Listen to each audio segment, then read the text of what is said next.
Boa France, c'est le dernier fabricant français d'aiguilles à coudre et d'épingles. On est implanté dans l'Orne, à Saint-Sulpice-sur-Rille. On a 2500 produits dans notre catalogue pour tout l'univers de la mercerie et des attaches de papeterie. On a 38 salariés et on se développe fortement en France, mais surtout à l'export.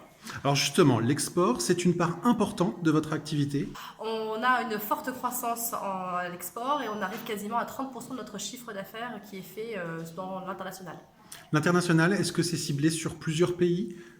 Alors principalement les États-Unis, qui reste notre premier marché à l'international, mais on a plein d'autres marchés comme l'Australie, la Nouvelle-Zélande, le Canada, tout ce qui est aussi pays du Maghreb, on a l'Italie, l'Angleterre, les Pays-Bas, le Japon aujourd'hui qui commence à rentrer, c'est tout petit mais ça commence à rentrer, la Corée, enfin on a plein de pays en fait partout dans le monde, comme le Brésil aussi, enfin voilà, on est présente beaucoup dans 37 pays en fait finalement.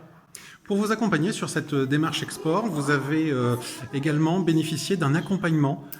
Oui, alors on avait déjà nous une solide expérience sur l'export on fait de l'export depuis plusieurs dizaines d'années, mais on avait besoin vraiment d'aller beaucoup plus loin et de pousser beaucoup plus loin nos recherches, surtout aussi sur la prospection. Et on a fait appel à l'impulsion export qui a pu nous prêter en fait, nous subventionner même directement de l'argent pour aller chercher de nouveaux marchés.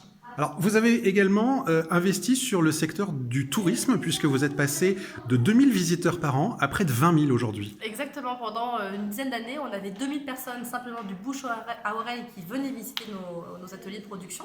On ne pouvait pas passer cette barre des 2000 sans passer ERP, établissement recevant du public.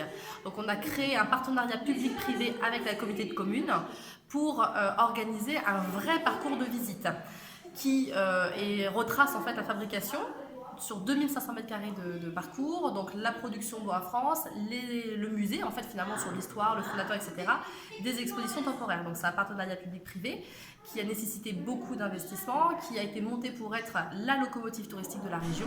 Et aujourd'hui, on a entre 15 et 20 000 personnes par an qui viennent nous visiter depuis 5 saisons.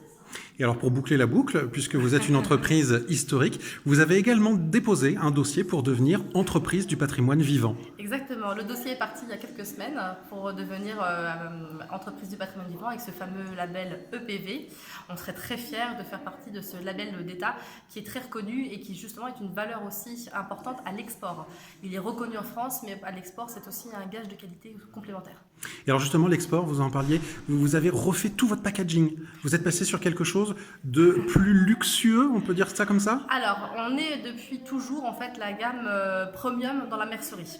Notre packaging ne montrait pas finalement ce côté authentique, mais surtout aussi haut de gamme de la mercerie. Il fallait vraiment que notre packaging soit en adéquation avec notre positionnement sur le marché et surtout la qualité de nos produits qui sont à l'intérieur.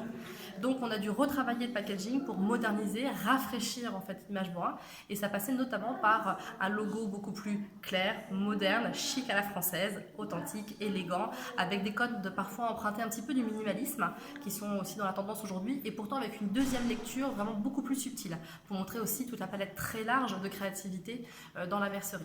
Donc on a retravaillé le logo, les packaging, le catalogue, le site internet, les newsletters, les réseaux sociaux aussi. On est beaucoup présent sur Facebook et Instagram. On est partout en fait aujourd'hui et ça fonctionne bien.